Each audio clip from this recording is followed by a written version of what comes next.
Welcome to the Big Hammock Podcast, the only podcast where we promote our movie and avoid the seriousness of ourselves. We also chat with indie filmmakers who somehow make movies with zero sleep and tiny budgets. We make fun of Travis too. So kick back, relax, and swing with us in the Big Hammock Podcast. You can purchase our movie, thebighammock.com. That's the reason why we started this podcast, and we are having some fun with it. Don't, bro. You got to drink the Mountain Dew right there. We're not even sponsored by them. Giving them free advertisement. All right, go ahead, Zach. What's up, Mountain Dew? Travis has got me worried already. Why? Welcome to the Big Hammock Podcast. I am your host, Zach Shear, along with co-host Travis Cecil, soundboard operator, visual editor, Malcolm Sear in the studio. What it is, though? We are coming to you via YouTube, Spotify, Apple, iHeart, Amazon. If you are tuning in for the first time or you just haven't done it yet, hit that subscribe button. I always get tongue twisted there on that one. Yeah. Subscribe button. Subscribe. Subscribe. It ain't even a word to like get tongue twisted on. Subscribe. Just say it like you're from the West. Subscribe. Whatever. All It's right. kind of like saying Worcestershire sauce. Worcestershire sauce. We are putting the word out there. Last year, we premiered our Bigfoot movie, 100% locally filmed here in Ocala, Florida, with $0. Right, Travis? $0? Yeah, $0. pretty much. I ain't Okay. got no check. Yeah. Myself and Travis produced it. Malcolm directed it, and you can find both myself and Malcolm in the movie. You can purchase it at thebighammock.com. That's one word, thebighammock.com. And that is the heart of the podcast. As I said, we started this thing out promoting the premiere of The Big Hammock with not just us, but the cast and crew came on the show, and it slowly but surely turned into us having several independent film directors, writers, actors, and some other guests in between. And that leads us to today, our guest today. He's in the studio with us tonight, guys. All right. He's got his hands in a little bit of everything in the film industry, A little bit of everything. from acting to writing, directing, production. He's a fast rising star in the world of entertainment. Yep. He's currently has a role in 22 up and coming movies. My man be working. He be working, bro. and it's cool how this kind of has worked out in full circle with the podcast. Right? Because, again, we look back at Malcolm purchasing those cameras, turned into having Aris on the show. That's who he bought the cameras from. Yeah. Lenses. They was lenses. Lenses. Yeah, And we interviewed him and we talked about his film. And then we had Acrostar. Yeah. And Travis, you fell in love with, what was that movie? Attack of the Corn Zombies, baby. Attack of the Corn Zombies. And this man is in Return of the, say the name again? It's a Return of the Corn Zombies. Return of the Corn Zombies. So he was in that film. And the character was just like, it took over the whole film. And he's, like, go ahead. Let me talk. Sorry. You could take his character and the governor from The Walking Dead and go one-on-one. You would have probably one of the most Don't amazing. say it. I'm No. holding it back. Don't Amazing say TV it. shows you've ever seen. Hey, let me get my butt. I didn't do it. I censored myself. Get my censor button ready for you. Here, blur this. Kick him off the show. This, Can't do that. I'll take How my do we equipment do and this? go home. this is your one warning. One morning. We're gonna Come dock. on. We're gonna dock your pay if it happens again. No. But Doc, what pay? It's in the mail. Checks in Yeah. the mail. You sound like Trump. oh boy. All I right. had to. We just got So- political. Yeah. No, So- still waiting on his I think check, that's too. the first time we've ever mentioned the president. I'm sure on he this show. slipped it in a few times. We No, just that don't was the know. first time. It just Right. matched because y'all both say checks are in the mail, and I ain't seen nothing. All right, back to Back the show. to our guest. Back to our guest. He's also worked with one of your friends yeah, that you've Julian worked Prescott. with. Yep. He did a film with the Mahal brothers. My buddy Hans was in that film. So it's like, That's yeah, right. We had Hans on the show. correct. So it's crazy how all these circles are just entwining together. And here we have, I'll go ahead and say his name, David J. Paul in the studio. And before we bring him on, We're going to watch a trailer of his up-and-coming film. Actually, no, it's on Tubi right now as we speak. Mm-hmm. Devil's Night is the name of it. Let's go ahead and watch this trailer real quick. What do you know of the Bone Devil?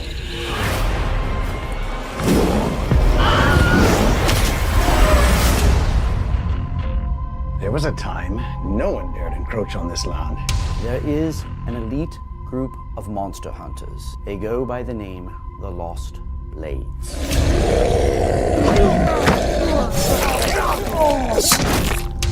Send a rider right away. I wish to speak with them as soon as possible. What Majesty? We're looking for the Lost Blades. That is us. You will bend at the knee, or the gods will bend it for you. What have you heard of this Bone Devil? Bone Devil had been ransacking the countryside for more than a year. Looks like we're gonna be killing Bone Devil. The Lord put this creature on Varoka for a reason. All of you get some rest. We have a big day tomorrow. Where is it? Everywhere. I'm Hammock. Stay back! Take them away. It's your fault. Get back alive! It's time for your benediction. He swore an oath. Keep going to the woods. She is mine!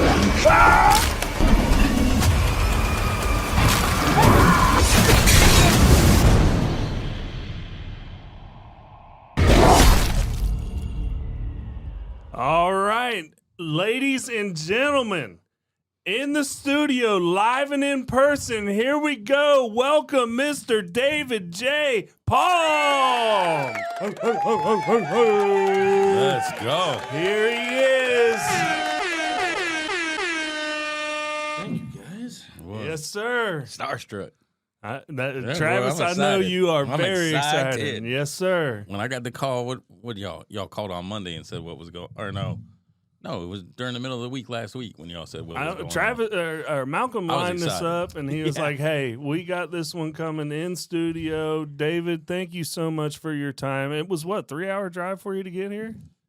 I mean, 2.5 with me. Okay, Yeah. okay. Here's the cool part about me being the one that gets you on the show, because normally it's Travis that gets the guest. So when I told him who I had coming on, he's like, "How'd you pull that off?" Yeah, because I gotta know, man. How'd you pull that one off? I was You like, ain't "No, got I IMDb, know bro. people, bro. I know people. Yep. I got an IMDb, just don't have my picture on it. You ain't got IMDb Pro. Well, I don't have a pro. All right. I got the amateur one. Well, got to start somewhere. So David, your sound good on there? Yeah. Okay. I'm just trying to adjust because Yep. of the hats. Yeah, So no big. worries. Yeah. Yep. You're not the first one. Our writer Jake had a hat similar to that.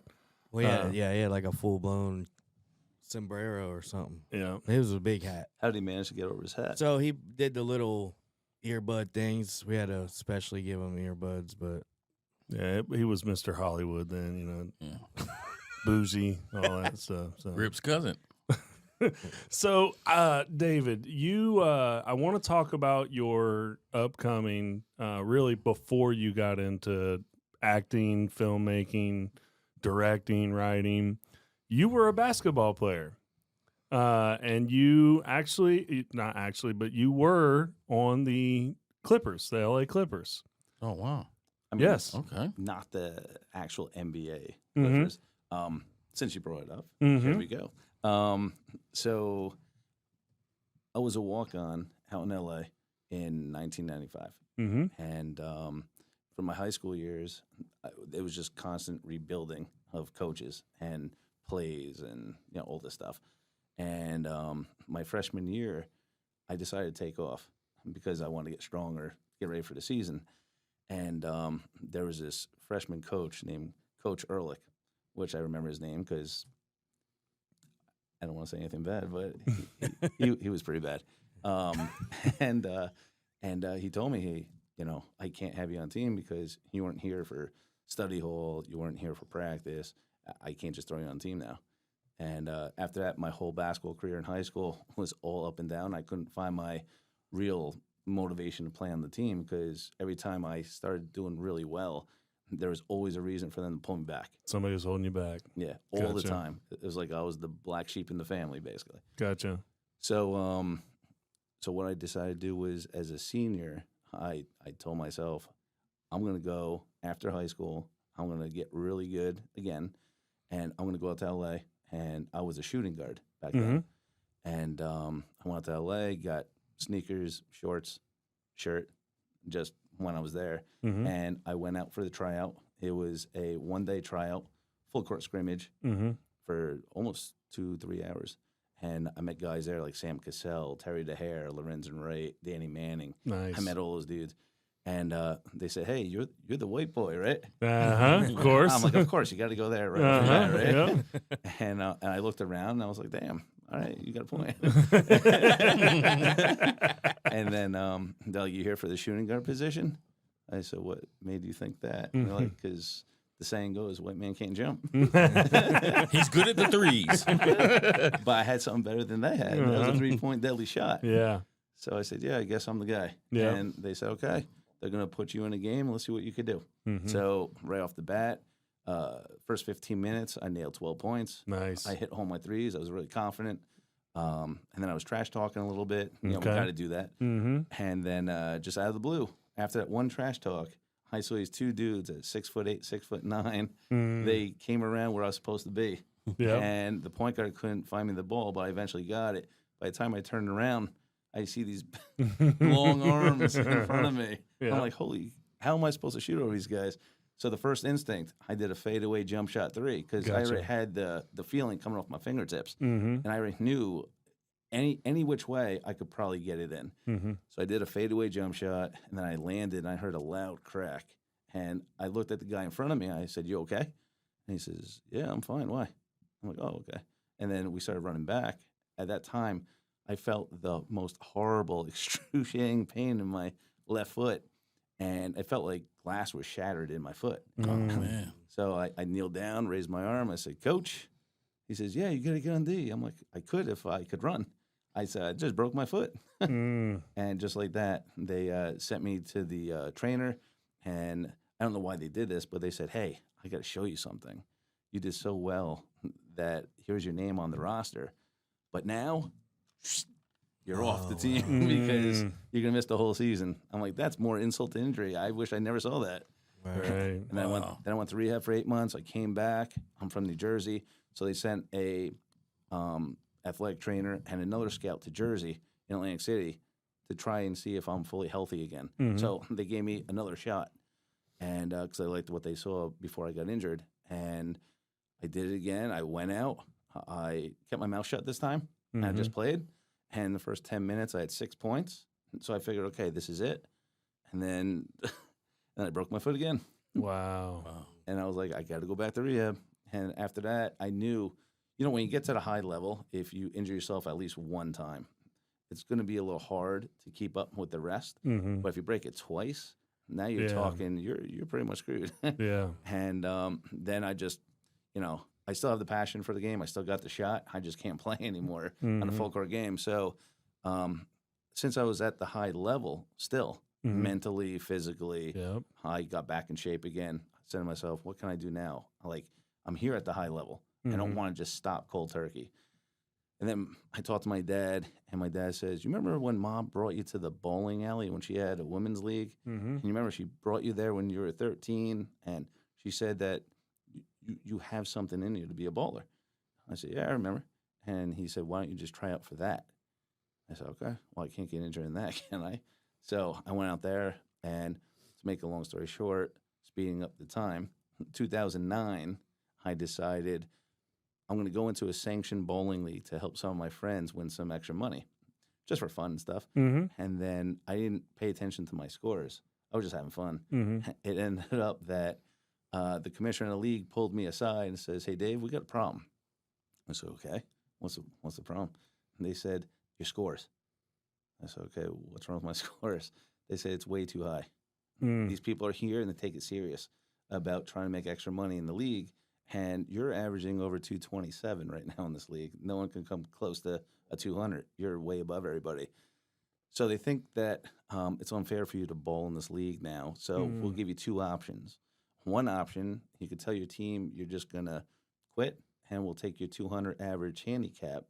And every time your name's up, it will just pop up final score 200. And then it's up to your teammates, the other three, to bowl good on top of the 200 and they could win. Or you could stay for 36 weeks, 3 games a week, and maintain a 200 average. Don't go below it. And then from this league, if you do that, we'll give you your PBA card. You could go pro. Nice. So I told my friends, I might have to sandbag a little. Mm-hmm. I really don't want to quit. But I dropped it down to 201 as close as I could. Mm-hmm. And the final week, when I got to 201, I told my team, I'm taking off today. And they used my handicap. They lost. But still, I got my PBA card. And then I went pro for a whole year in 2009, 2010. I did my thing. And then I injured myself. I knew it was coming. I was like, and then he broke his wrist or something. Something had to have happened, right? It's not the wrist. Can't get injured bowling. Can you spot me? I could have swore I couldn't injure myself. I'm like, I can't break my foot this time in this sport. Now let me ask you this: did you, there's times that ESPN's got pro bowling going on. Were you ever on ESPN? So this is like basketball, insult to injury. So the top 16 make ESPN finals in every professional tournament that you make. It was like clockwork. I always injured myself in the 6th game, and I took myself out in 17th place. I was one place shy of making ESPN finals in every tournament. Man. Wow. It was like, hey, we're going to laugh at you because we're going to make you get that close. Just like basketball, and you can't do it. This is like to throw salt on the wound. I threw out my lower left sciatica. I gotcha. And I couldn't bend down at all. And doctors say, if you hurt your back, stop immediately. I bowled on one leg for an hour and a half longer than I should. And after that, I just damaged my disc in my lower left back, and it was never the same. So I had retired from professional sports altogether.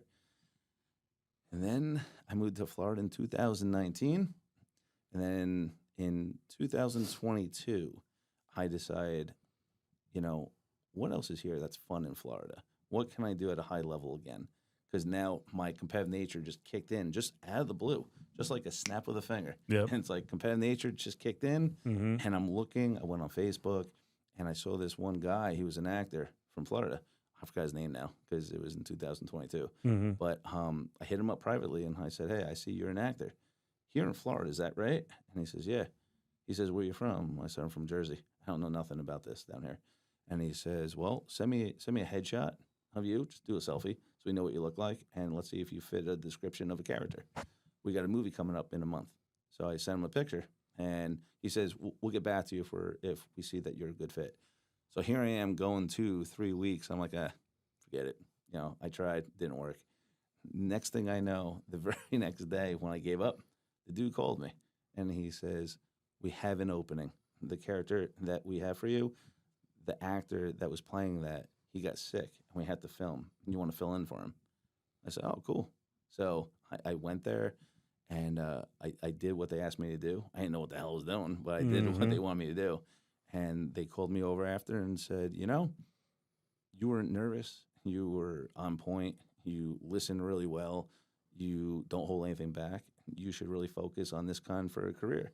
And I called up a couple of my friends and family, and I said, well, I have an opportunity to be an actor down here. What do you think? And everyone says, no, don't do it. You won't get anywhere. You won't get far. You need connections, blah, blah, blah. I said, all right, cool. I'll do it. I really want to dig a little bit further into that. I don't know, the nerd in me's got some questions, maybe the fan in me. You talk about, playing the sports and being at a high competitive level. And again, the acting thing, was it the competition in it or the entertainment in it? Yes. Yeah. Oh, this is mine. Okay, cool. Was it the competition, the entertainment? Like, what was it about acting that really seemed intriguing to you? Did it seem, was it something, that could be fun, or like, did you have any experience prior, or was it just on a whim? Like, Great question, sir. There's a lot of them in there. I've got them. It's okay. I got all the answers for you. I'm the best guy to answer them for you. When I was younger, once again, I was living with mom and dad and my little sis. And one day, Sunday, 12 o'clock noon, beautiful day out. And I want to go outside, but for some reason, I said to myself, I got to stay inside and watch a TV show. I don't know why. I just went with my gut feeling. And I put on the show. You won't believe it. Three Stooges. Okay. All right. Black and white. Yep. And I'm cracking up. And my parents heard me laughing. And they saw me writing down on a piece of paper really quickly something. And they're like, what are you writing? And I said, I came up with a pretty cool story of what the Three Stooges could do. And they read it. They're like, wow, you got a great mind, thinking and creating stories and stuff. You ever want to be an actor? And I said, I never thought of it. And at that time, I went on a TV show hit back in the day. I'm sure you guys heard of this, or maybe you didn't. It's called Romper Room. I know Romper Room. Bingo. Yeah. So out of their age bracket. Yeah. So my mom one day asked me, you want to go to school or you want to go to New York City? I said, well, Mom. What kind of question is that, Mom? I want to go to New York City. Let's go. I said, is that a trick question or what? I said, the heck with school. All right. And she said, okay, we'll go to New York City. So my mom brought me there, and I met the producer. And just like in the hallway, the guy says to me, all right, thank you for coming. Our lead actor's sick, and we would love for you to take in place of the lead actor, the lead kid. And I'm like, what do I have to do? And they said, just go out and have fun. Just play like a kid. I'm like, Gotcha. okay, cool. It's not hard. So I'm having a blast. I think I knocked down a couple of kids on purpose, but they're in my way. But I was having fun. Mm-hmm. And everyone's laughing in the background. And I'm done with the show, and I come back, and my mom says, you did great, son, and let's go home. I thought it was over. And as soon as we were leaving, the producer stops us in the hallway and says, Mrs. Paul, can I talk to you a minute? And we stopped, and the guy says, your son did great. He's natural in front of the camera. He has no fear, and he just had a blast. And we were wondering if he could fill in the rest of the season. And right in front of my face, my mom says to me and him, no. Oh, Mom. No. I want my son to have a regular kid life instead of being here as a kid and being a lead kid in front of a big popular show. She's worried that things could go really wrong if she said yes. Yeah. I mean, look at the guys like Corey Haim, Corey Feldman, Charlie Sheen, Jonathan Brandis, like all these guys. Your mom was right for that. Yeah. Oh, man. I have to agree. Mm-hmm. I didn't like her for a while after that. I can believe that, too. I can believe that, too. But, and then that's just how everything just started clicking all at once for me to want to be an actor. And I always say in that time, I thought I could have been something really big. And my mom says, when you get older as an adult, make your own decisions. If you want to go back out, go back out. I won't stop you. And here I am. I started 2022 full time, and now here we are in 2026. And there's no limit right now for me. I just keep rising every time.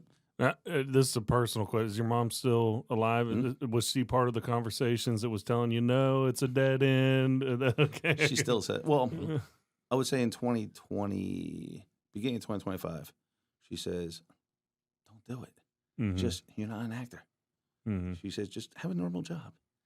And I'm like, but it is a normal job. And it's something I love to do. And I'm pretty damn good at it. Yeah. And then finally, when she started seeing more of my movies pop out and seeing her own son finally acting on TV and in the movies, and, I called her up and I said, did you watch that movie I sent you? And she says, yeah. I said, so what do you think? Is your son an actor?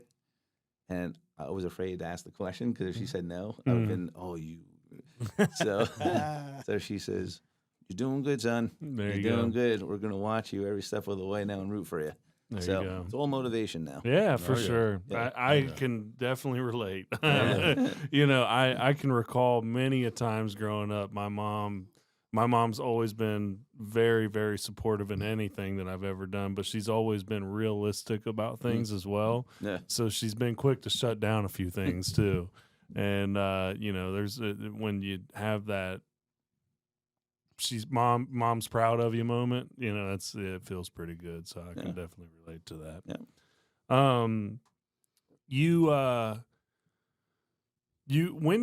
So at what point you started acting? Obviously we've kind of skipped around a little bit, but you take on this journey that you start.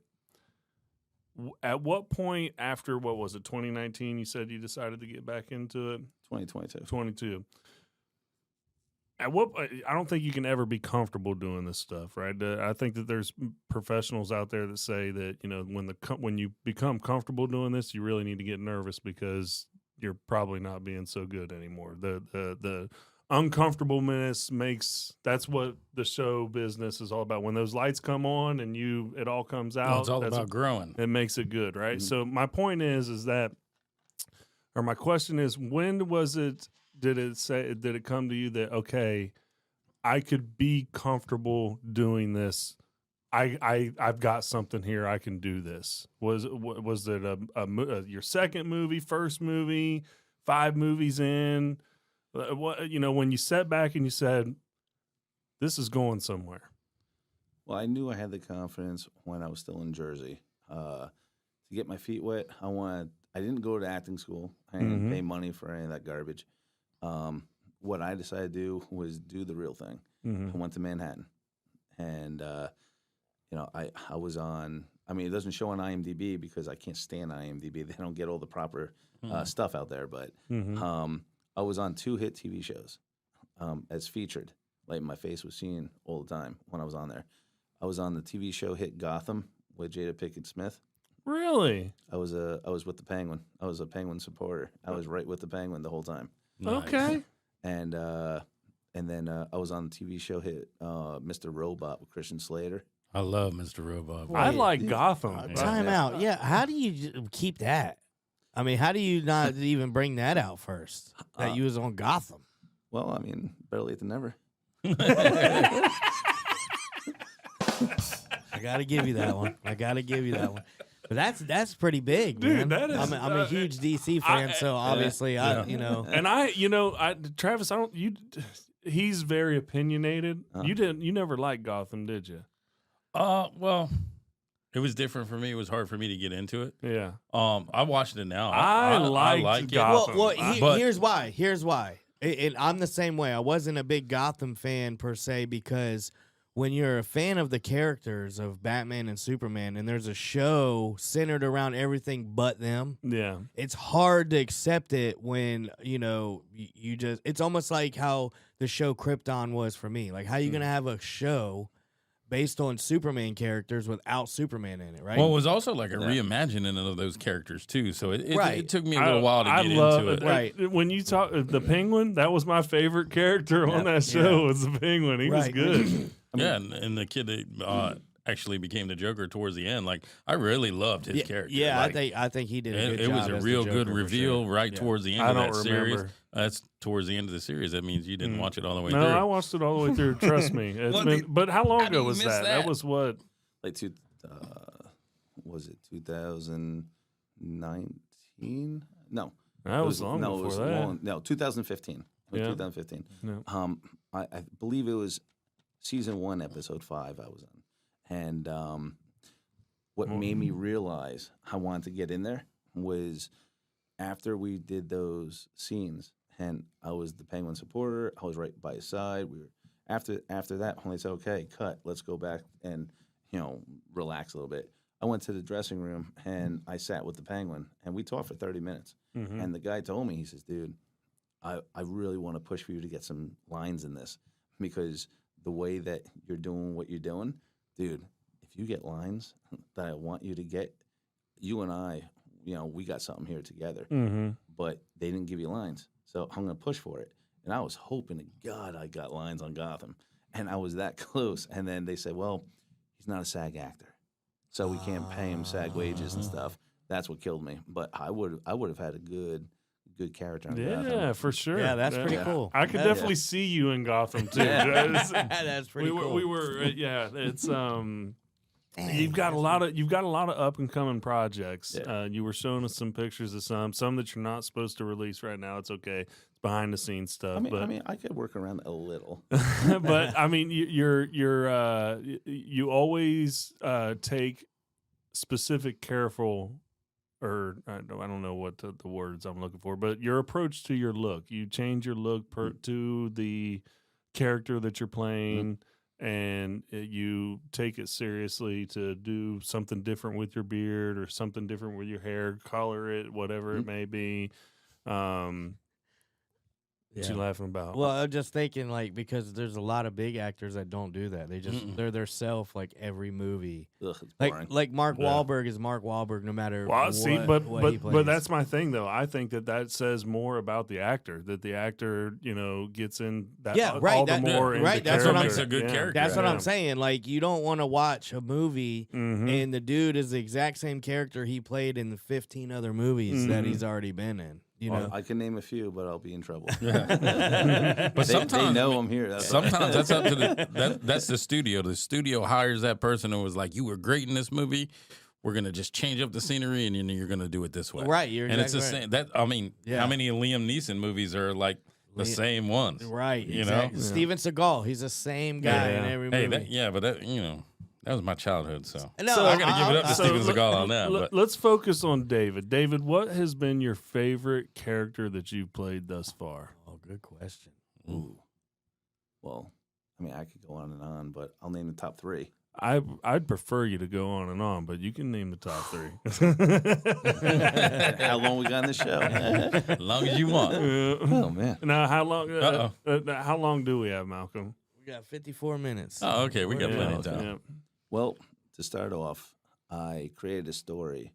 It's a short comedy thriller film called The Secret Mechanic. It's my kind of film. Yeah, short and sweet. Comedy thriller. No, comedy thriller. I'm just saying. Yeah. I wanted to play a bipolar schizophrenic kind of character. Okay. Nice. I want to work my range. Mm-hmm. And so we did that and got rave reviews on it, and people wanted me to send out to film festivals and do the whole 9 yards. But back then, I didn't know how to get out to any of the film festivals, and I asked for help to get out there. That people already knew how to get out there. They didn't help, obviously, typical industry. But I put on YouTube, and then after that, a lot of big people in the industry saw it and said, "Dude, you got to make this a feature."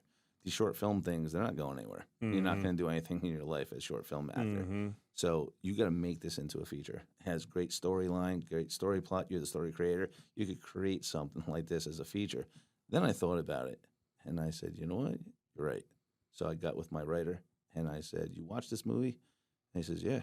He says, it was the only disappointment. It was just so quick, so short.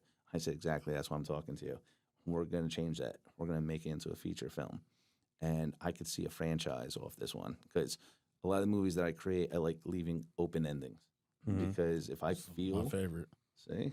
if I feel good about the story, I know I can continue and make it better the next one. Mm-hmm. And if I don't have the feeling, I just end it right there. You're only getting one. And Secret Mechanic has something there, and it was one hell of a character to play because I got gassed out and worn out big time by playing that role. Mm-hmm. It took a lot out of me mentally. Like I was drained for 4 days later. I still was tired. Yeah. But it was good. It was worth it. Mm-hmm. And Secret Mechanic is. So let me ask you, like, when you say you was tired, was it? You said it was a bipolar character. Mm. Was it the mentalness, the like mentally draining, trying to go from one portion of the character to the next, and really trying to zone in and get that captured on a camera, or where a camera can feel those different characters within that character? Is that what was so draining about it? Mentally, Yeah. it messed me up. Yeah. I did a lot of research on different characters to get into the mindset Mm-hmm. of being crazy. Mm-hmm. I also changed my personality from a good, sane kind of guy Mm-hmm. to one little snap that triggers him. He turns crazy. And I did that just on cue. Like, I didn't need another take. I did it one take. Mm. And I did it in a car shop. It's a Midas car shop in Winter Haven, and we did it after hours, so we couldn't have any doors open. So I did everything in the garage when the doors were sealed shut and closed. So I did a lot of killings. I killed 3 mechanics. I had to do the physical stunts. I had to do everything, and all the rooms were closed. So just imagine what I had to go through with the stunts on my own. I had to do the killing. I had to get the craziness in my personality out. I was literally wiped out and drained. I had no idea that was going to happen to me. But at the end of the day, it took so much out of me. I slept for 4 days, almost straight. I couldn't get out of the house. My body was weak and sore. My mentality was not there. And I just had to have a couple of days just to myself. I had to get back to normal reality. Is that all that it took? Was a couple of days to get out? You know, like 4 days of sleep, or did it take more than that? Like for the mentally, like I got to get out of it. I'm not crazy, you know. Like I mean, you can ask some of my friends in the industry. They say Dave still has it, but fair enough. Where did y'all film the medieval movie at? Texas. Oh, okay. It's a small town in Belleville, Texas. Okay. Yep. And the They castle was there. They have a man-made castle Yep. No way. hidden right in the middle of town. No one will ever know until someone tells you. So how was it working with Kevin Sorbo? Oh, he's awesome. Yeah. He's taller than I thought. Yeah. But I mean, he's Hercules, bro. yep. No, but he was awesome. You know, he was cool to talk to. He was normal. Yeah. Just he wasn't uptight. He wasn't a jerk or nothing like that. You know? And then you had Eric Roberts in that film too. You worked with him. Eric Roberts was in there with me, Kevin Sorbo, Angie Everhart from Bordello of Blood, Tales from the Crypt. John Wells, he's an independent actor who really rise to the occasion to play his role with another actor, Robert Stanley, out in California. So I played a good supporting role named Ianto. I played a Scandinavian warrior who joined the Lost Blades. We're 10 warriors, best warriors in the villages, and we got summoned by the king of Varoka to protect the king and the castle from mythical creatures. And I mean, we did really well up until the creatures were a little bit stronger than we thought. Nice. So Cool beans. I want to shift it over to some behind the camera stuff because you're definitely involved there. You talked about writing and directing. We're going to bring up your production company, but what has been? Would it have been that movie that you're talking about where you had the split personalities? Was that? Did you direct that one? I didn't direct it. I created the story. You created the story. Yeah. Okay. Is there one that you directed that stands out? My first directorial debut is coming up this year. Coming up this Oh, year. nice, Okay. nice. All right. It's called House on 4th Street. Okay. Got me hooked by the title. Let's go. That sounds like carnage. Yeah, I mean, I sent you guys the poster if anyone wants to look at it, but Okay. it's really cool. Not only am I directing for the first time, but I'm also playing a vampire in the movie. Oh, Okay. Okay. All right. Very cool. Yeah. Yes. Okay. Yeah, so that's gonna be really cool. Yeah. Pull that up, Malcolm. There it is. Okay. Man. So that's my first directorial debut. And you play a vampire in that movie. and I'm playing a vampire as well. Yeah, Very so cool. I'm doing two things at once. And Juan, he's a good buddy of mine. He's the creator and the CEO of Alpha Beast Entertainment. And Pull that up, Malcolm. He gave me the first opportunity to direct. Now I could show everybody in the industry what I could do. You got to get on the job better, bro. Bro, hey, this part of the show's new to me. Okay. Well, while he's working on that, I'm going to make fun of you, man. Where's my screen? Look, when we have live guests in the Oh, Is this the one you just said? Nice try now. No. You slacking son of a gun. It's called Maximize the screen. Yeah, there you go. House on 4th Street. Yeah. Oh, I already brought Yeah. that up. No, I thought you were trying to show, or I thought you. Oh, Alpha Beast Entertainment. There you go. Yeah. Yeah, so There you go. So since the cat now is out of the bag, and no one knew yet, I talked Nice. to Juan, Exclusive. and he told me it's okay to talk about it. But today, Mm-hmm. we made it official. that I am now joining forces with my boy Juan Carranza and my boy Michael Sexton. And we're going to make a production company called Alpha Beast Entertainment, LLC. And with that, I decided to take over story creating, casting, acting. I told my boy Alpha Beast we'll make a beast in the industry moving forward. And Nice. now you're going to see all these movies, all these posters, and that we're going to make big announcements right here on your show. These are the first Go to that. five. Yeah, go to the Yeah. one on the far right there, Malcolm.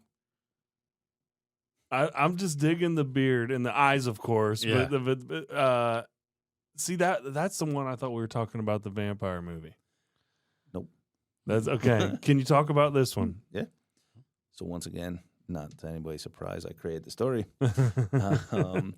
I have not yet in this industry been hired to play a lead vampire. So I said, you know what, people? I'm going to make sure it's happening from now on. Nice. I want to be a vampire. I'm going to be one. So I made a story that I play him. I played the lead vampire in a horror thriller called Eternal Bite. And I, in the beginning of the movie, I play a Wall Street guy. And out of the blue, I suffer a heart attack and I feel like I'm dying. And some dude just walks up and says, I could save you. You know, you don't have to be in pain anymore. I said, what do you mean? And he says, do you want me to take the pain away? I said, yes. So I said, I can't breathe, dude. And he says, okay, just stay still. So he bit me and it hurt like hell. And after that, my vessel became a suit for a meat suit for a vampire. So Nice. I have no more soul, and he took over my body. So now I'm the lead vampire, and I'm on a quest now to find my leading lady, which you see in that poster right there down below. And she knows that there's something wrong, something missing in her, and she's missing her long-loved love. So I'm finding her, and I finally found her, and she's absolutely beautiful and stunning. But the downside is she is with a horrible person who has a 5-man crew, and they're drug dealers. And she's with the wrong people, and I know she's going to get harmed. And I tell her, come on, let's go. Just like that. And I don't know if you guys saw Brandon Lee's movie, The Crow, Yeah. Yeah. Oh, yeah. Yeah. but similar, very similar to how Brandon Lee had to kill each one of the bad Nice. guys and try and save her, or try and search for her wife. This is very similar to it, but a vampire story. And when will that one be released? Hopefully this year, but if not, it will be beginning of 2027. And I'm sorry, Nice. the one that we initially had up, when will that one be released? This year, Okay. we're gonna make we're gonna make the House on 4th Street this year. Okay. We're gonna make Exit out, Malcolm. we're gonna make Quiet Before Contact. Okay. Ooh, what's that one about? So that is gonna be a alien abduction feature film. Oh, Okay. that's what the Okay. question was for. So, Okay. so as you see up in the poster, Yeah, Michael that- Sexton. That's me on the left, and my Me and boy you. Michael Sexton on the right, our special Nice. effects guy. He actually helped me with the story, and I fine tuned it. So both of us created it. Both of us are going to be the leads in it, and I can't give too much away. Okay. Okay. But Hopefully 2026 it will be released. this year, Okay. this Very year cool. we'll make it. But as you can see in the poster, we're expecting people. We already planned it. We know what was happening coming. Now, question: Are you filming all of these in Florida, or is it in different places? The majority of them, majority in Nice. Florida, because people ask me, Florida? You make movies in Florida? There's Yes. movies here? Yes. And I'm like, damn right there is. And you Yeah. just got to find them. Yeah. Yeah. And so it's easy for me because when I create stories, I know what I'm looking for. Mhm. It's a lot easier than just coming out as being an actor. Being an actor, you don't know nothing about where anything is really. A story creator, you first start the story of where the story and the location fit. And once you get that location and it blends in, then it's smooth sailing from there. You're exactly Nice. right, bro. Nice. That is so true. Yeah. People don't understand. I've had people ask me, like, after we made the big hammock, like, man, how did you come up with the concept? And I was like, well, really, first I just figured out what did I have my hands in. What can I use, right? And then I just kind of went from there. Like, okay, well, there's a bunch of woods, right? So we know there's going to be woods. There's a diner that I know I can use. There's a cabin I know I can use. And I just kind of went on like that. Like, so this is how we're going to write and utilize these into the story. So that's so true, man. See, you got a smart guy here. He knows what he's doing. Oh yeah, He does. Yeah. Go, minimize that, Malcolm. Yeah, a lot of people, they look at it the other way. They say, cast, Yes. do the story, send it out. I'm like, well, you people are stupid. Yeah. You don't have a location. How you going to do anything? Yeah. And honestly, so my buddy Jake, I mean, not to dog him on the show, but so I'm not, so when I started writing the film, I realized I'm not good at writing dialogue, right? So my buddy Jake is really good at writing dialogue. So I was like, look, man, I need your help writing this movie. Here's the skeleton. This is what has to happen. Mm-hmm. If you got other ideas and he did, he came up with a lot of good stuff. So he wrote it, right? He wrote like the meat of it. I had the skeleton of it. So but then he's got a movie he's writing. Mm-hmm. And bro, me and Travis are like, dude, you need like $1 billion to shoot that type of movie. Like, bro, man. so even when he was helping write The Big Hammock, he would send me like a little bit that he's like, what about this? I'm like, bro, this isn't a true situation, but I can't remember exactly, but it was something like this. Bro, we can't get a helicopter. So don't write a helicopter into the movie, okay? You need a serious connection. Right, so, Call NASA. You know how hard it was for me to get a permit to fly a drone in Winter Garden? yeah, so it was stuff like that, like, because he would just go off. He's a writer, right? So he would just go off, and he's writing like these huge budget, ideas. I'm like, bro, we can't pull that off. You're gonna have to minimize that down. And he would, he'd be like, all right, so what can? All right, well, we got this. All right, I'll make it work. And then he'd write it in there, So it's like, We cut the project from $1 million to 900,000. That's funny. Go to that Mr. Fun there, Malcolm. Yeah, what's bro, that that one about? looks scary, bro. That looks good. This that's Who Travis does- all day. Who does your artwork, bro? we're gonna have to censor this, man. If there's kids watching, that's pretty scary, right? Well, the poster came from my boy Juan. Oh, wow. Nice. Yeah. Juan, he does the posters. We create the stories. This is his creation, actually. Okay. And he told me about it, and I said, hell yeah, I'll jump on. I love horror. So, Oh, yeah. I'm in it. Juan's in it. Mia Bella's in it. I just acted with her in a movie recently called Rain Check. She's young, up and coming. She's really good. And now we're teaming up again in this one, and we're also teaming up again in another one coming up by a movie with Aries Ramos.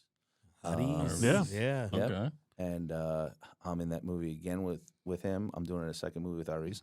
It's called Beautiful Family, and I play a deputy in the movie. And there's some pretty good twists and turns in that one too. But that's when I met Mia Bella. Juan already knew her before I met her, and now that's gonna be a fun movie. The script's already completed, and now the fun part begins of casting.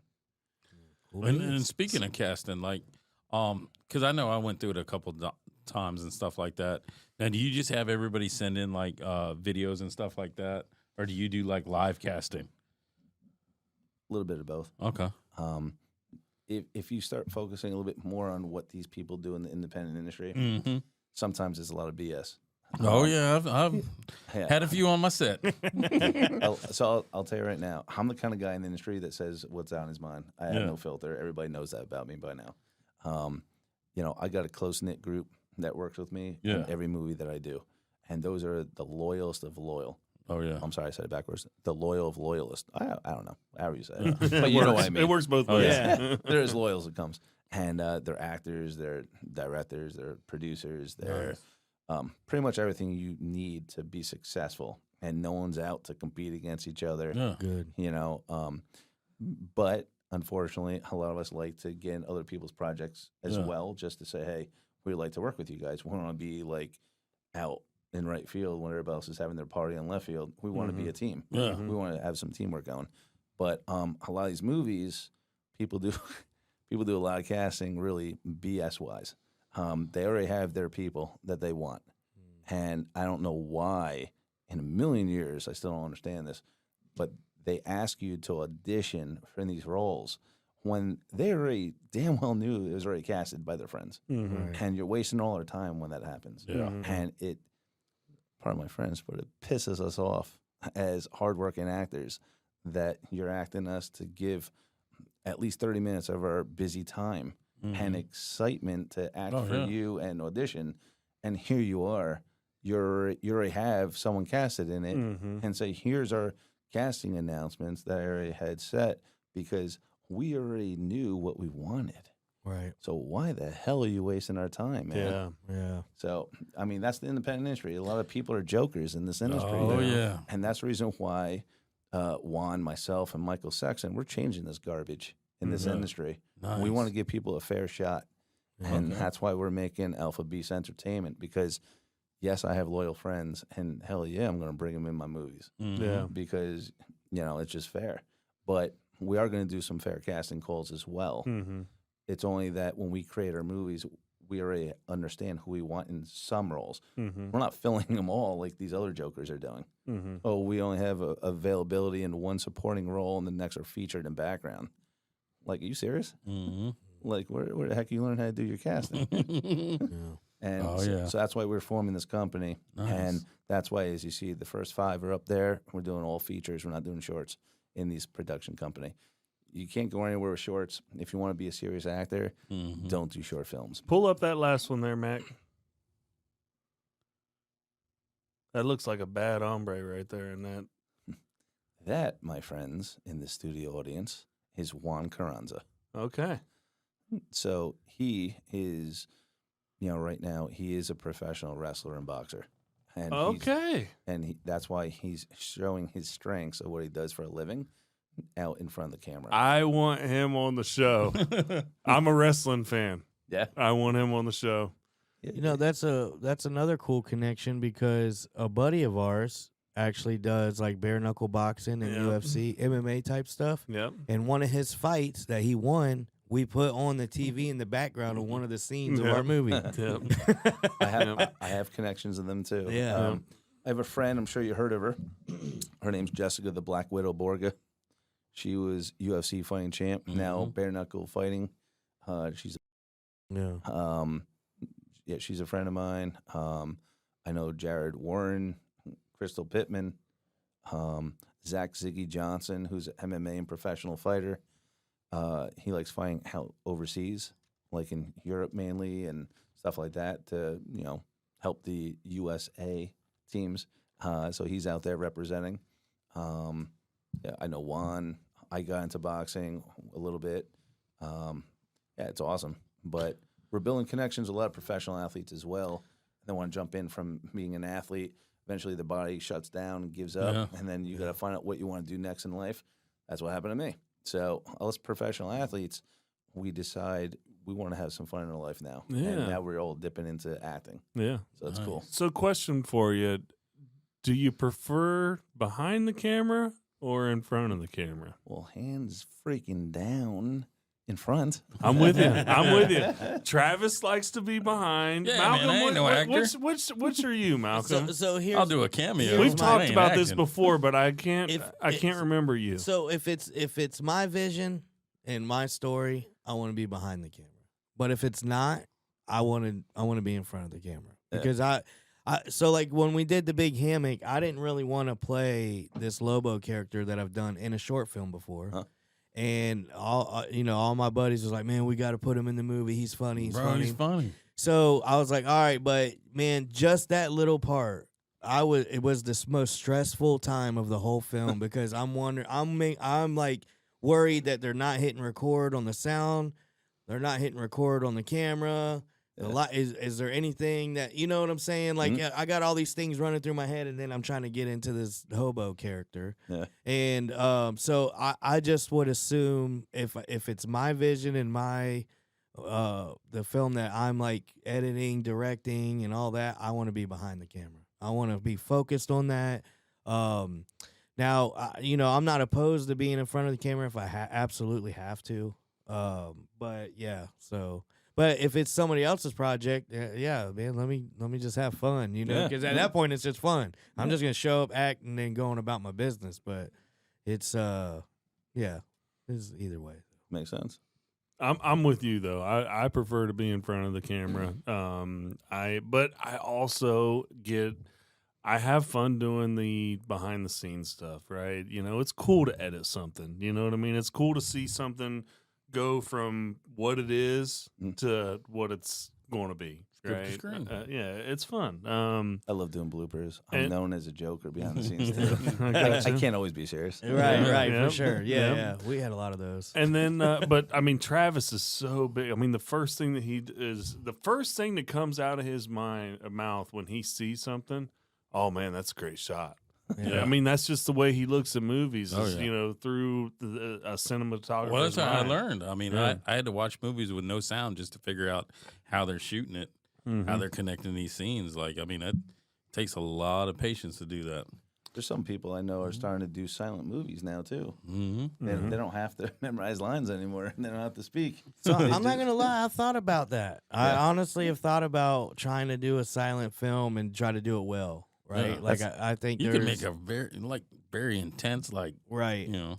I think it's because there are some films that aren't 100% silent, but there's very minimal dialogue, and those are the most suspenseful. Like the way just the sound design alone, man, what people can do with the sound design. Yeah, it's like Charlie Chaplin. Yeah. Oh my God, who else was I gonna say?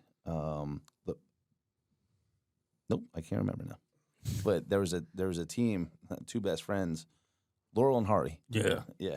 So yeah, it could work. Yeah.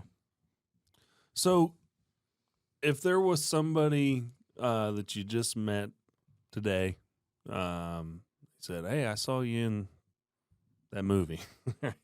I want to get into film. I want to be an actor. I want to be behind the camera, whatever it may be." Where would you tell them to start?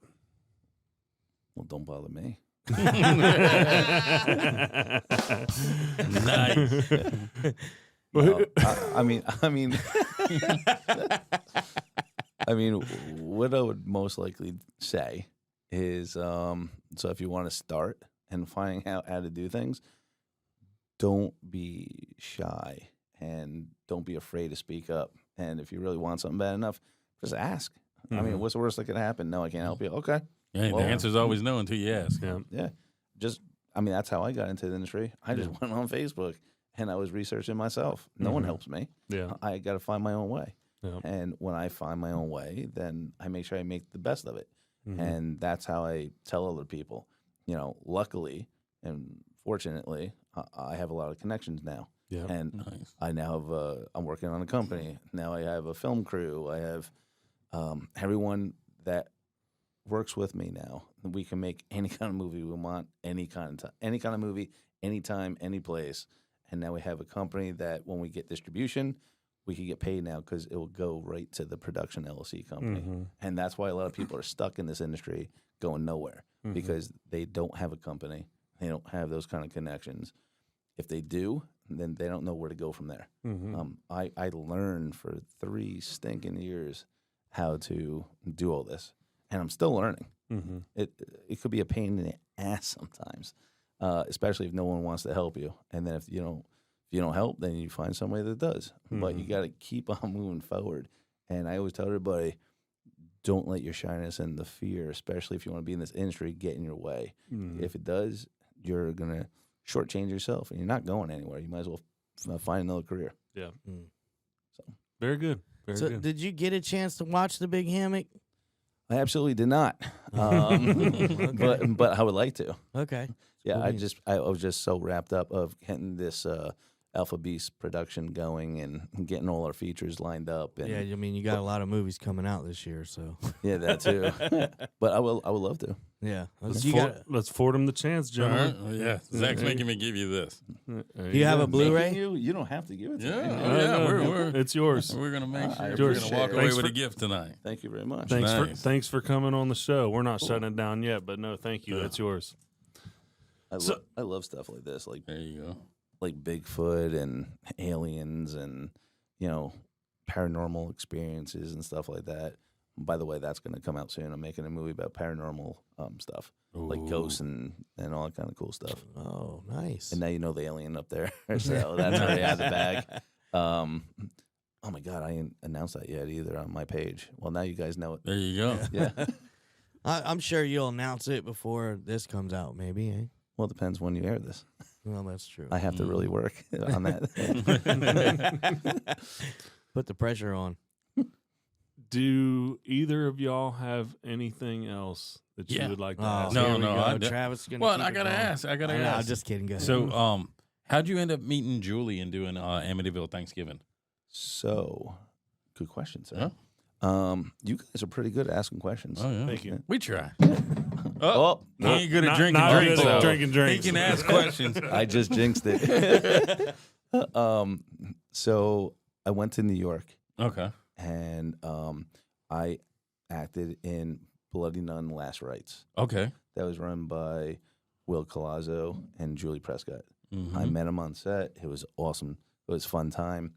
And, you know, I first time I ever met them, but I proved to them that I could act. Good. And I was there for I think it was like 5 days. And then that's on Tubi, by the way. Yeah. Bloody Yeah, 'cause Bloody it's Nun got, Last Rites. Oh man, What's it's it got called? my other girl in Bloody it. Nun Last Rites. Okay. Genevieve Felicia's in Rossi, there, right? No. No, she's not in Genevieve that one. Rossi, Okay. Tina Kraus, myself, Carl Grasso, yeah, a whole bunch of others. Okay. But it was good. But I met them on that set, and then we stayed in touch ever since. Yeah. We still do. And Oh yeah, she's a sweetheart, man. but one day I get a phone call from Will, and he says, "Hey man, what are you doing right now?" Mhm. And I said, "Well, I just got home." Yeah. And he says, "Can I send you some sides? I would like for you to, make a cameo appearance in Yeah. Amityville Thanksgiving." I said, "Cool. Let me just read the sides and let's get this going." Yeah. And I read it, and within 30 minutes, I sent him the tape of what I did. Mm-hmm. He liked it on the first take, and he added it into the movie. Nice. Nice. I gotta ask about Return of the Corn Zombies. Like, did you have a lot of control over creating that character? Because as soon as you came on screen, it was like, all right, this guy's controlling everything. He's done set up everything to bring everybody in, and it was just like, bro, I fell in love with the character as soon as I seen him. When especially when you lined up the family all right there in a row, and you're introducing everybody in slow but surely, and then all of a sudden it just switches flip. So that's what got me excited. Yeah. So after I read the script a couple times, my good friend Ann Myrna talked to me about it and said, "We would like for you to be in this movie, and I'll send you a script. Let me know what you think." Okay. So I read it, and I said, "This dude's he's cool." Oh yeah. And she says, "So what name do you want to be called?" Yeah. I said, first thing came out of my mind was Sean. Yeah. I don't know why. When I said Sean, it just felt natural. Yeah. And then she said, "All right, cool." She says, "We're gonna fly out to Illinois, Yeah. and we're gonna get you going." So I go out there and meeting everybody. Everybody was really cool. And then I just started going over my lines. Yeah. I was just getting it going last second because I have really good last minute memory. Okay. So I stay everything last minute to look at everything. It just I could keep it in my mind so much quicker than Yeah. if I do it months in advance.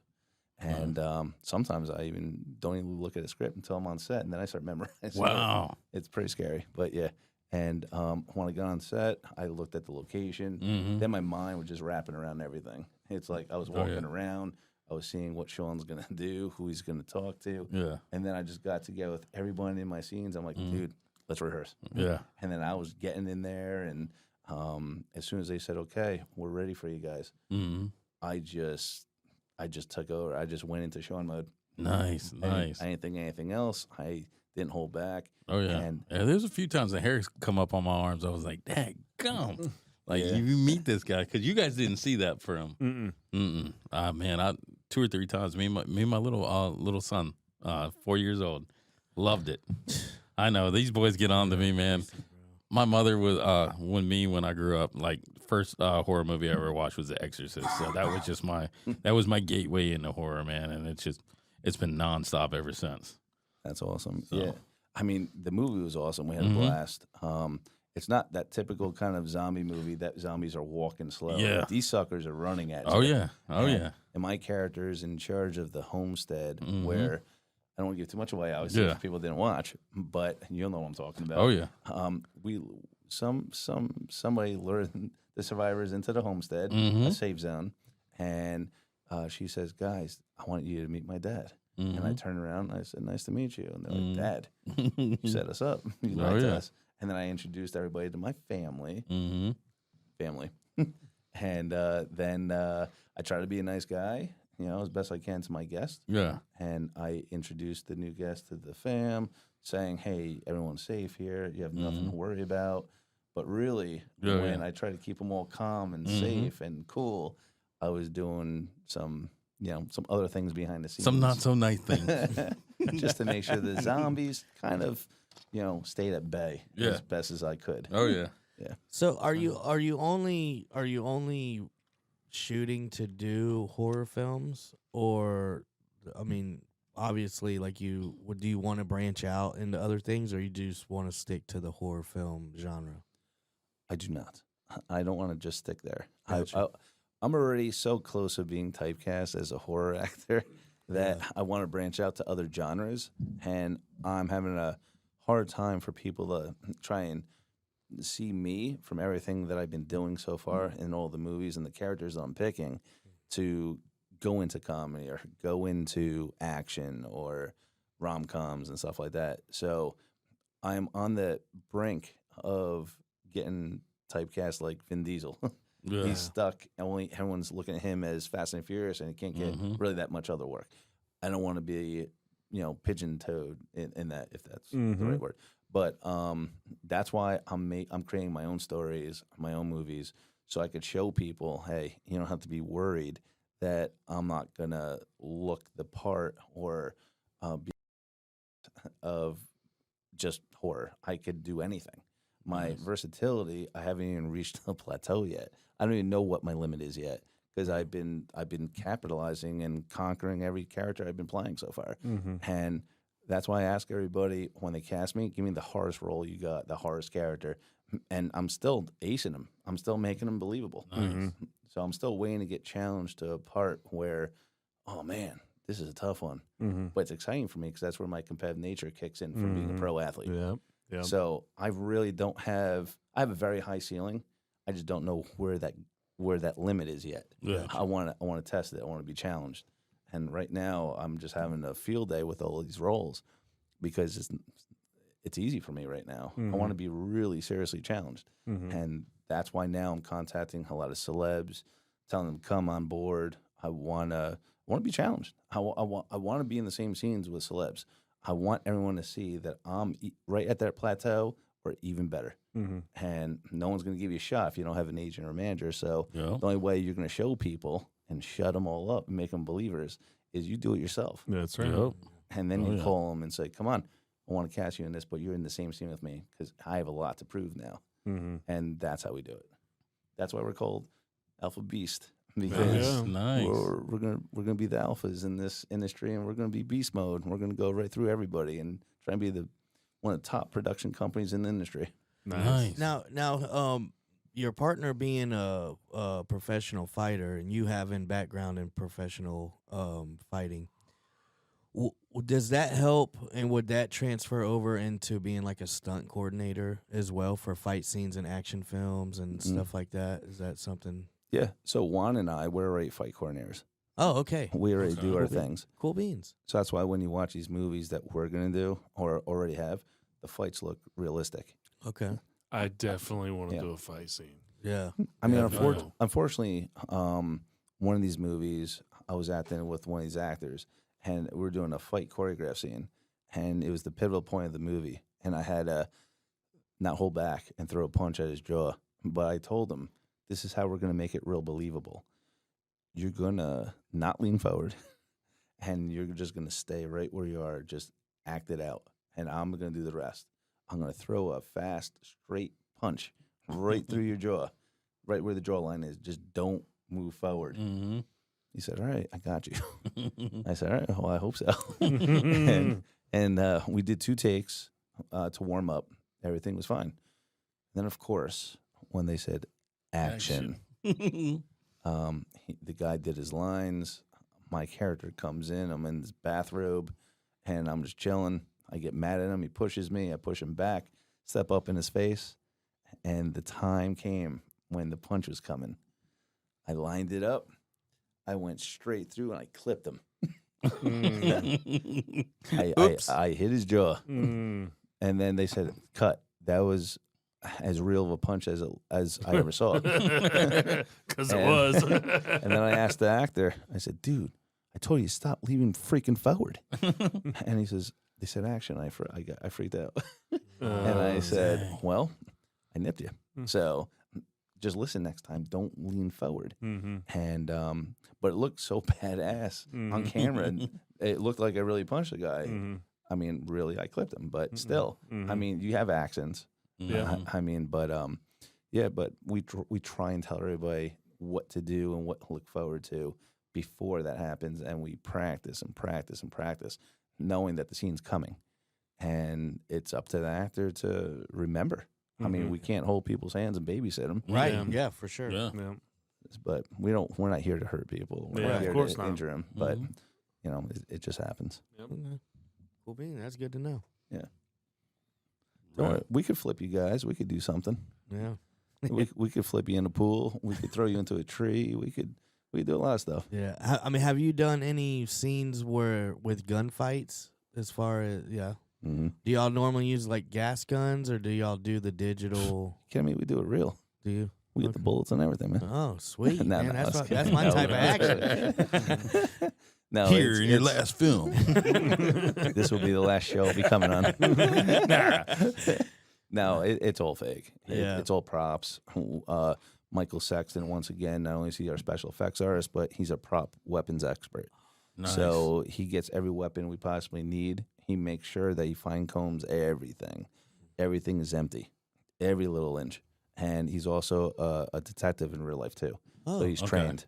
Sweet. So we Nice. always will have a professional licensed detective on set with weaponry. Nice. Yeah, that's good. Yeah. Oh, yeah. There's no Alec Baldwin coming here. Yeah, you don't. Yeah, I yeah, knew you it was don't- coming. Yeah, you don't need no. I was waiting for that. You were delayed. I was a little late, man. You had me laughing. You know what I saw you on a car in my eye. And speaking of I was that like, movie, once you hitting that. speaking of that movie, Rush just came out. Did anybody see it? Nah. Nah, dang. Leave it to You're gonna- Travis. That's just dumb question Hey, of the man, night, bro. I'm we still knew it was curious. coming. Yeah, I know you are. Go ahead, Zach. What? I don't want to cut Travis short. I know No, I that. Are you good? Yeah. Okay. All right. Because really, I've got one thing left for you. Okay. That's it. Are we gonna I've do- got one. I've got one thing left. Are we Well, doing here's- a you speed say round? that's it. I feel like we've had a lot of good time. And I don't want to cut you off either. Is there anything else? Again, we've talked about your upcoming projects. We've talked about your background. I want to do some what we call fast trivia with you. So it's hard when you're a film buff like we are and involved in this. It's kind of hard to come up with something, but you just got to shout out the first thing that comes to mind. No Okay? problem. All right. So favorite comedy. Meet the Fockers. Okay. Good one. Favorite sports movie. Remember the Titans. Good. That's my Nice. favorite as That's well. a good one. Okay. Favorite action. Ooh. Young Guns. Nice Okay. pick. Yes, All they're right. working on the third one. All right. Oh, I'm excited. I'm can't going for wait. the movie's opening day. Oh yeah. I'm interested to hear this one. Favorite horror. Ooh. Yeah, it's hard. See, you can't do that. If you focus on it longer, it doesn't come out. As a child, Okay. I was hook, line, sinker, and still to this day, Nightmare on Elm Street. There you go. There you go. I could never get into Nightmare on Elm Street, and I'll tell you why. I'll tell Yes. you why. Get mad at him. No, I'll tell you why. Because Mute his mic. if I were to have a dream, Can we do that? and if I were to have a dream, Mm-hmm. and he shows up in my dream, Yeah, it's over. I'm screwed. You're a big guy. You're a big guy. You could have took him I off. don't know, bro. That scared the crap out of me. Yeah. You know, I couldn't deal with that. Didn't want to watch any of those movies. Yeah, I just got the. I had nightmares when I was a kid. You know, They just came out with the whole 4K set on that, man. They did a really good job. They have You a wanna new one talk- coming you out Yeah, called Fred. yeah. Well, it doesn't help too when I was a kid and I first heard about Nightmare on Elm Street. That's when I lived in Ocala Estates, not Ocala Park Estates, but Ocala Estates. Mhm. Is on the line of Denellen, and there is a street called Elm Street in Oh, yeah. Denellen. Just like So, a famous do you- line in the movie. Do you Everywhere's know an that Elm my Street. first Freddy or Jason movie was Freddy versus Jason. That's the only one I watched Hey, too. Oh. hey, hold on. that Guess was what? funny. I watched it in that house right there. Uh-oh, I think he's got something on Freddy versus I, Jason. I got some exciting news then since you brought that up. I Okay. forgot about this. All right. One of the movies that I'm acting in Okay. is Freddy vs. Jason in 1989. It's a fan film. Okay. Nice. Oh Yeah. man, Okay. All right. So it's coming soon. The script is already done, completed. It's more gruesome, good story, and Freddy vs. Jason, 89 fan film. Okay. Very I'm cool. gonna be Nice. there. Yeah. Very Run and cool. sinker. All-time favorite movie. Oh, come on, man. I Now you make can't me even think. answer it. Huh? All-time favorite. Malcolm has a better way of asking this question. Well, can I give two? Sure. Yeah. Original Top Gun, Okay. Okay. and I would say Tombstone with Kurt Russell. Okay. That's what we're talking that's about. my favorite Western. Yeah. Tombstone with Kurt Val We Russell. got to Kilmer. add that in. I have never asked favorite Western. Yeah, that is Yep. Mine's True Grit. really I also the like, original. yeah, and I also like El Dorado. Yeah. Okay. Yeah. Have you seen Old Henry? Mm-mm. Oh, don't say nothing. Listen, bro, it's crazy you just said that It was awesome. because so we got a hold of a Redbox machine, and there was this movie I found. It says Old Henry, Ooh. and I'm like, and I love westerns. I'm a stickler for westerns, so I'm like, oh, cool, looks like a western. So I kept it. I have not watched it yet, and then lo and behold, what comes across my feed on my YouTube algorithm is a scene from that movie.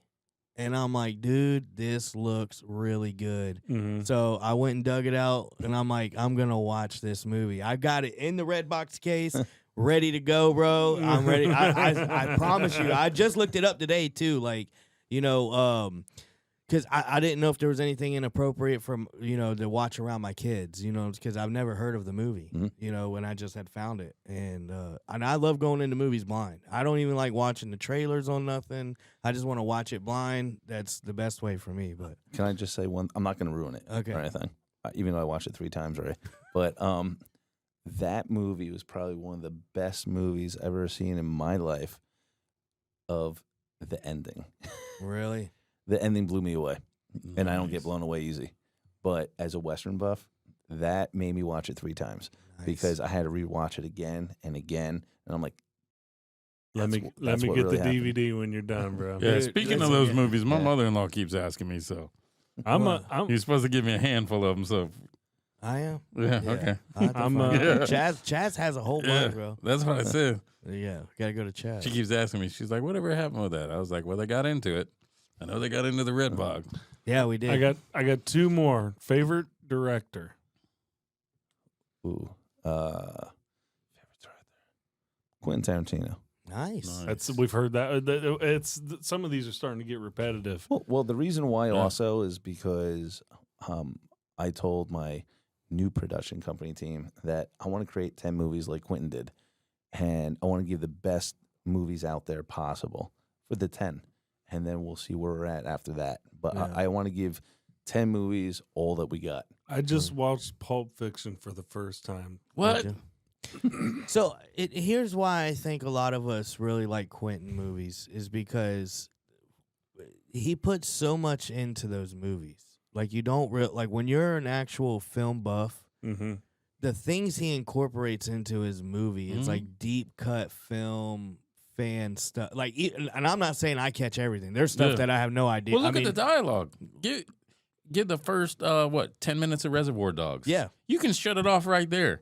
Right. Bravo, should have got Oscars, every single one of them for Right. that opening scene. You're exactly Like, right, bro. Because if that would have been you take amateur actor, you take the Big Hammock cast and try to pull that scene off, bro. Yeah. It's gonna be the most boring scene. Oh yeah. And here's the thing that correlates into Jake's writing because Jake's writing it's good, but if you don't have real actors delivering those lines, Yeah. it doesn't seem that good. Does that make sense? Like, Oh, yeah. like if they're not pulling it off to where it's like, and then you have people like Damon in the Big Hammock who takes the most basic dialogue and then makes it seem so good. You know what I'm saying? Because he's actually putting in the effort to do it. Or, you know, even like Drew and Smash, the way they deliver their lines are really like, you know, giving it a lot to where they're making the most simplest things seem really good. It's the same way in Reservoir Dogs. Like they're arguing over if you should tip the waitress or not. Yeah. And you know But what it I'm was saying? done so well. But here's the thing.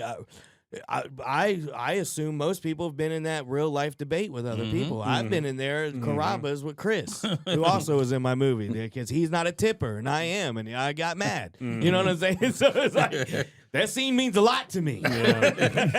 Well, since we brought Quentin up, so Juan and I were making a story. It's called Sunset to Sunrise. That's a brand new movie that no one knows. Well, surprised now we do. But that movie is based on 4 bachelors that have one night only to celebrate before our guy becomes hitched. And we're at a nightclub where it's similar to From Dusk Till Dawn with Quentin Tarantino. Nice. That's why we called Sunrise to Sunset kind of thing. I'm sorry, it's backwards. Yep, Sunset to Sunrise. Yep. And we're making it similar to From Dusk Till Dawn. But a lot of hot chicks are in this, just like Salma Hayek and all that stuff of what they did back then. We're doing a lot of professional wrestlers that are really beautiful and really fit, and they're cannibals. So they lure us in, just the 4 of us celebrating our bachelor party. My character paid off the manager to kick everybody out and just had the 4 dancers / cannibals and the 4 of us just party one last night. And that's when all the cannibals come out and they try and take over us. Wow. Okay. Yeah, that's going to be cool. You just got my money. Who are the wrestlers? Can't say. Dang. But they're all really, really tough, really beautiful professional wrestlers. I want them on the show. Last one, favorite actor. All right, so I got 2. Okay. They're not alive anymore, though. Okay. One is James Dean. Okay. There you go. Another one is Corey Haim. Yes, Corey Haim. Not Man, familiar. Yeah. License to Drive, bro. The Lost Boys. Dream Another Dream, or Little Dream. 1 and 2. I mean, we can go Sorry. on. Lucas. Sorry. Like, bro, I'm a Corey. He knows everything. It hurt me, bro. I remember when I turned on the television and I seen that newscast when he had passed away. Bro, I sat there in the dark crying my eyes out. I was, bro. He passed away a long time ago. Though. Yeah. Like he was died at, young. like 38. Yeah. Yeah, he was young when he Yeah. died. So I mean, that it's was my- not somebody that's been around for. Yeah, the he was last my whole entire decades. childhood, bro. I mean, it just He was awesome. If he was still alive today, I promise you he would have been an Oscar nominee. Fast Getaway. I forgot about that one. Fast Getaway 1 and 2. Yeah. But bro, that well, I got to, man. I'm telling you, man, I was a huge Corey Haim fan. Yeah. He was the main Corey. Forget Corey Feldman. Yeah. Corey Haim.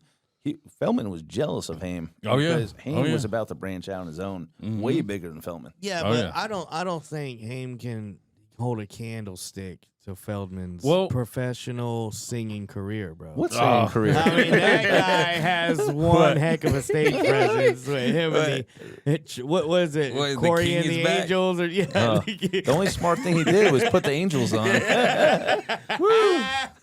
Bro, I ain't gonna lie. I do listen to that one song. It's just funny, man. It went viral all over The Facebook. King is back. Yeah. Oh man, bro. When he's listen. singing, it sounds like he has a frog in his throat. My man. When he And stepped on the microphone thing and it popped him in. bro, I was trying to get my wife to take it. I wanted to go to that concert because Fred Durst put like this wildest set on, and he had Corey. I can't remember who else he had on on the ticket with him, but it was just like I watched this little small documentary they made about it, and I was like, bro, everybody's boosting this dude up, and then all of a sudden, bam, viral. Dude, Like he is. But some of his early films, bro, I gotta say, I'm still a fan of that too, man. I mean, who can forget Goonies? Come on. We're Ninja Turtles, bro. Yeah. You know, Goonies 2 is in the making. Oh yeah. Oh yeah. I'm excited. They're all adults now. Mm-hmm. That's gonna be cool. Oh yeah. The kind of, you know what the Goonies kind of reminds me of, like as adults. What? Straight up us, like we. But Man, I you know, ain't doing no trouble like, shuffle for none of you guys. I'm just saying, like, man, we could get in some trouble together. Yeah. I could promise you, if you're lucky enough to get Corey Feldman, he'll never show up now. Yeah, I'm gonna scratch that one off. Well, listeners, you have got to know David J. Paul a little better tonight. Oh, David, yeah. thank you so much for coming on the show. Yeah. We greatly appreciate your time. We're going to close this out with one more trailer. This movie is Doll of the Sea. This movie is going to be this year. It's coming out this year. It's a thriller film where I play a loving rich husband, and I have a dark side when it gets dark, and I go up to the attic, and I have a secret that I have to keep secret. listeners. Before we go, don't forget, like, share, subscribe, whatever platform you're listening to. We appreciate your love and support. Most of all, we appreciate you, David, for Yeah, coming on thank the you so show, much. sharing some stories, Yeah. and sharing this journey we're going through. So we hope to see you again in the future. Thank you so much. Let's go ahead and get this trailer going, Malcolm. Hey, sorry I'm late. Had a little mishap at the last house. I can see that. These dolls. Each one we tell a special story. I just don't want you to get hurt. I swear I'm not stalking you.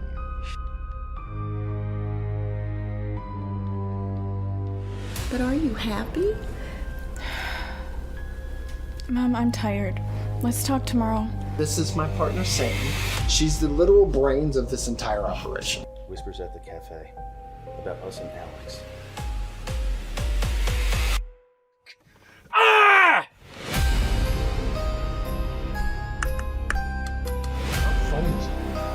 Where is she? He did something to her. I know it. They all disappeared roughly 3 months apart. Somebody is missing! People go missing all the time.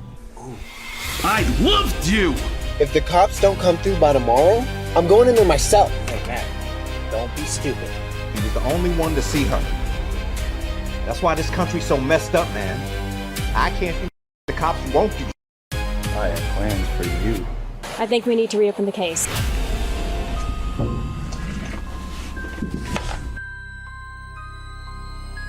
You call Sam, have her hack into it. I'll drive. On it.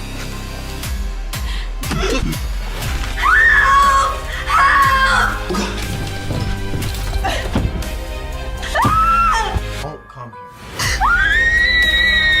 But you can stop all this right now. Go, stay safe.